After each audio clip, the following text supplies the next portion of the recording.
Once upon a time, there was a Zen student who quoted an old Buddhist poem to his teacher,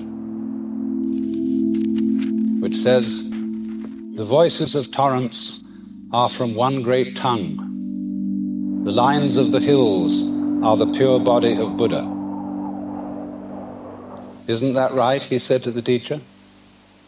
"It is," said the teacher, "but it's a pity to say so. It would be, of course, much better if this occasion were celebrated with no talk at all, and if I addressed you in the manner of the ancient teachers of Zen, I should hit the microphone with my fan and leave. Because Zen is a way of life, a state of being that is not possible to embrace in any concept whatsoever. So that any concepts, any ideas, any words that I shall put across to you this evening will have as their object showing you the limitations of words and of thinking. Now then, if one must try to say something about what Zen is, and I want to do this by way of introduction, I must make it emphatic that Zen, in its essence, is not a doctrine. There's nothing you're supposed to believe in. And it's not a philosophy in our sense, that is to say, a set of ideas, an intellectual net in which one tries to catch the fish of reality. Actually, the fish of reality is more like water. It always slips through the net, and in water, you know, when you get into it, there's nothing to hang on to. All this universe is like water.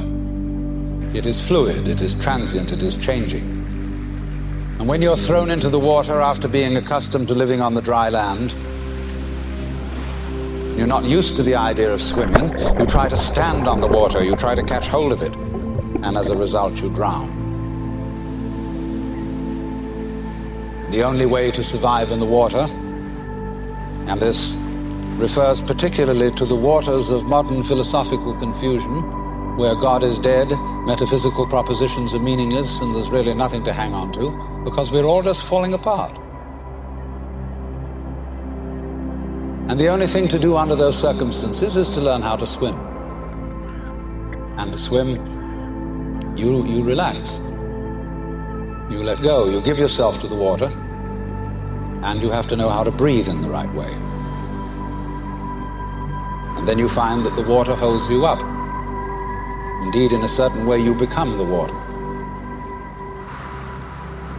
And so in the same way, one might say, if one attempted to, again I say misleadingly, to put Zen into any sort of concept, it simply comes down to this: that in this universe there is one great energy, and we have no name for it. People have tried various names for it, like God, like Brahman, like Tao. But in the West, the word God has got so many funny associations attached to it that most of us are bored with it. When people say God the Father Almighty, most people feel funny inside.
Gee, supposing darkness did win out, wouldn't that be terrible? And so we're constantly trembling and thinking that it may, because after all, isn't it odd that anything exists? It's most peculiar. It requires effort. It requires energy. And it would be so much easier for there to have been nothing at all. Therefore, we think, well, since the is side of things is so much effort, you always give up after a while and you sink back into death. But death is just the other face of energy. And it's the rest, the not being anything around, that produces something around, just in the same way that you can't have solid without space, or space without solid. When you wake up to this and realize that the more it changes, the more it's the same thing, as the French say, that you are really a playing of this one energy, and there is nothing else but that it is you, but that for you to be always you would be an insufferable bore. And therefore, it is arranged that you stop being you after a while and then come back as someone else altogether. And so when you find that out,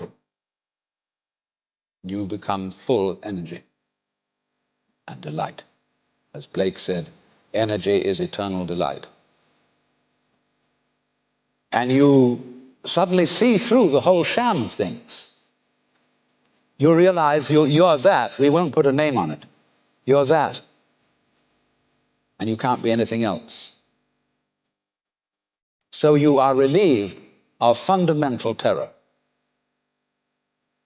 That doesn't mean that you're always going to be a great hero, that you won't jump when you hear it bang, that you won't worry occasionally, that you won't lose your temper. It means, though, that fundamentally, deep down within you, you will be able to be human. So it is then that, if I may put it metaphorically, Zhuangzi said, the perfect man employs his mind as a mirror. It grasps nothing, it refuses nothing. It receives but does not keep. In other words, this is to be, put it very strictly into our modern idiom, this is to live without hang-ups. That is to say, to be able to drift like a cloud and flow like water. Seeing that all life is a magnificent illusion, a playing of energy, and there is absolutely nothing fundamentally to be afraid of.